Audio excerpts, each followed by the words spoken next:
Xəbər verdiyimiz kimi Xocalı rayonunun Badara və Seyidbəyli kəndlərinə növbəti köç karvanları yola salınıb, ailələr artıq əzəli yurdlarına qovuşublar. Köç prosesinin təfərrüatını və geri dönən sakinlərin təəssüratlarını canlı bağlantıda olan əməkdaşımız Habil Aslanoğlu'dan alacağıq. Salam Habil, eşidək səni.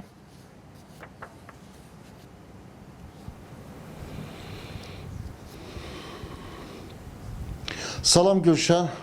Bəli, biz sizi Xocalıdan salamlayırıq.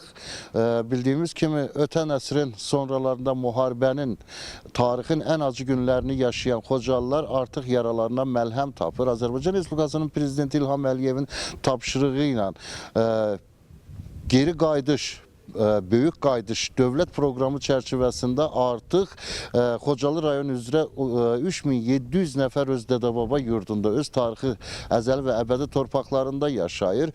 Bugün də rayonun 2 yaşayış məntəqəsinə, Badara və Seyidbəyli kəndinə köçlər reallaşdı. Qaçqın və məcburi köçkünlərin işləri üzrə Dövlət Komitəsi tərəfindən məcburi köçkünlər, istər onların yüklərini daşınması, istərsə də onların özlərinin bura gəlməsi üçün yük və nəqliyyat minik avtomobilləri ilə təmin olundular. Burada isə Azərbaycan Respublikası Prezidentinin Xankəndi, Xocalı və Ağdərə rayonları üzrə xüsusi nümayəndəliyinin bərpa tikinti idarə etmə xidmətinin nümayəndələri, əməkdaşları onları qarşıladığı mənzillərinin açarlarını təqdim etdi və onlara bildirdilər ki, artıq yeni evlərindədirlər, öz evlərindədirlər və yarana biləcək ən xırda da olsa, böyük də olsa problemlərin dərhal anındaca həll tapacağının sözünü verdilər. Çünki bu, dedilər, Azərbaycan Respublikasının Prezidentinin xüsusi tapşırığıdır. Bundan başqa Anamanın əməkdaşları köçkün soydaşlarımıza ərazilərin yaşadıkları ünvanların, kəndlərin minadan təmizlənsə də, ancaq hələ də dağlarda, meşələrdə minalardan və yaxud da patlamamış hərbi sursatlarla çirklənmiş hesab olunan ərazilər var.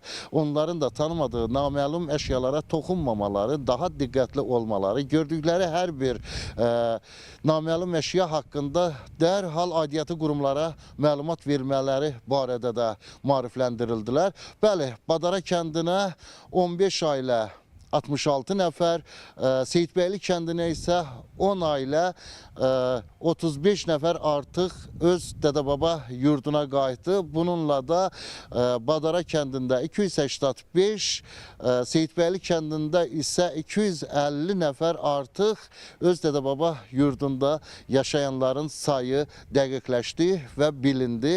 Əvvəldə də qeyd etdiyim kimi rayon üzrə isə 3700 nəfər artıq Xocalı rayon şəhər və onun kəndlərində artıq soydaşlarımız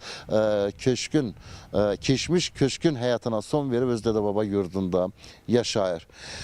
Bəli, bu sevinçli günə biz də şahidlik etdik Ayrı 24 olaraq.